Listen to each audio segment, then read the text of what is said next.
Depuis plus de 700 ans, la Suisse a un secret de réussite, son système de milice. Un principe simple inscrit à l'article 6 de notre Constitution fédérale. Chacun contribue selon ses forces au bien de la communauté. Un principe qui a assuré, génération après génération, cohésion, entraide et sécurité. Être suisse, c'est participer, c'est voter, c'est prendre des responsabilités, c'est se protéger mutuellement. C'est ça la recette suisse du succès. Et ça commence avec notre jeunesse.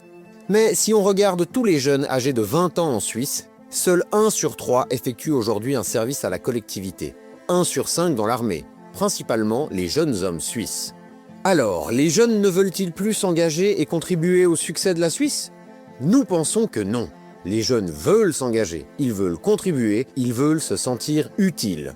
Mais alors, qu'est-ce qui cloche? Le problème, c'est le système actuel de l'obligation de servir. Il est devenu absurde. Pourquoi? Aujourd'hui, un jeune homme peut souvent choisir où effectuer son service obligatoire, à condition de jouer la comédie. Pour être affecté à la protection civile, certains échouent volontairement aux tests militaires, car l'inaptitude au service armé est le critère principal d'affectation. Oui, c'est absurde. Pour faire du service civil, dans une ferme ou de l'aide à la personne, d'autres se déclarent objecteurs de conscience. Les inaptes, tant pis pour eux. Ils paient une taxe, à part s'ils peuvent prouver un handicap majeur. Et les femmes, elles peuvent certes s'engager dans l'armée sur base volontaire, où elles serviront entourées de plus de 98% d'hommes. Mais si elles veulent faire du service civil, elles doivent d'abord se porter volontaire au service militaire, réussir tous les tests, être déclarées aptes par le médecin militaire pour, enfin, annoncer une objection de conscience et refuser de servir dans l'armée. Logique, non? Ce système, qui pousse au mensonge, est devenu aberrant. Pire, il échoue désormais à assurer nos capacités opérationnelles et de défense. Mars 2022, les troupes russes envahissent l'Ukraine dans la stupeur. Panique. On ne sait même plus retrouver tous nos abris anti-atomiques. Été 2024, des régions entières subissent des inondations mortelles et dévastatrices. Le sous-effectif exige des renforts provenant de toute la Suisse. La protection civile suisse n'a plus la capacité de protéger pleinement la population. Il manque déjà 12 000 personnes et l'hémorragie continue. Les crises, qui ne préviennent pas, augmentent. Notre sécurité, l'entraide, s'effrite. Et que fait la Berne fédérale? Depuis 11 ans, elle empile rapport sur rapport aux frais du contribuable pour réfléchir au développement de l'obligation de servir. Dernière avancée en date, l'ouverture d'une procédure de consultation pour introduire une journée d'information obligatoire pour les femmes. Sérieux? Au Parlement, les querelles partisanes bloquent toute stratégie globale. Certains veulent supprimer l'armée, d'autres le service civil. La protection civile est délaissée.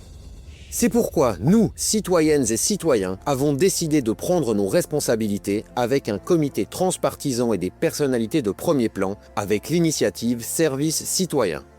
L'initiative repose sur 3 principes simples.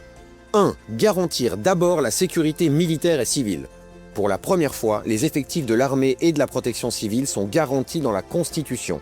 Et l'initiative développe de nouvelles capacités dans des domaines essentiels. Intervention en cas de catastrophe, cyberdéfense, éducation, sécurité alimentaire ou santé. 2. Mobiliser 100% du potentiel de la Suisse. Chaque jeune Suisse, homme, femme, apte ou non au service militaire, contribue selon ses forces. Que ce soit comme soldat, sauveteuse, membre de la protection civile ou pompière, chacune et chacun aide là où le pays en a besoin. 3. Sortir de sa bulle. Avec le service citoyen, les jeunes sortent de leur zone de confort. Ils découvrent la Suisse, rencontrent de nouvelles personnes issues d'autres régions et horizons, ils acquièrent des compétences essentielles, un réseau, apprennent à prendre des responsabilités et à collaborer. Concrètement, comment ça marche? L'armée puis la protection civile recrutent en priorité les profils dont elles ont besoin. Les jeunes non retenus choisissent effectuer un service civil dans des secteurs essentiels ou contribuer solidairement via la taxe de remplacement. Plus d'inaptes, plus d'hypocrisie, plus d'inertie. Place au bon sens. Le service citoyen offre aux jeunes, en complément de la scolarité, une vraie expérience formatrice, reconnue et indemnisée, des compétences pratiques et linguistiques, une préparation à la vie adulte, un gain pour la société et pour l'économie. L'armée recrute enfin parmi 100% des jeunes talents suisses. La protection civile aussi, et nos secteurs essentiels reçoivent des renforts suisses formés via un service civil remanié, et dépendent moins de l'importation de main-d'œuvre. Quand les drones ne frappent pas qu'aux heures de bureau, quand l'eau monte aussi la nuit et que les cyberattaques profitent de nos failles, la Suisse se doit d'être prête. L'initiative Service Citoyen réunit tout notre potentiel de résilience nationale. Romans, alémaniques, tessinois, citadins, campagnards, montagnards, femmes et hommes ensemble, forces civiles et militaires unis pour relever pleinement les défis d'aujourd'hui et de demain. Alors, ce 30 novembre, votez oui à une Suisse qui s'engage. Votez oui à l'initiative Service Citoyen. Car renforcer l'entraide, c'est renforcer la Suisse.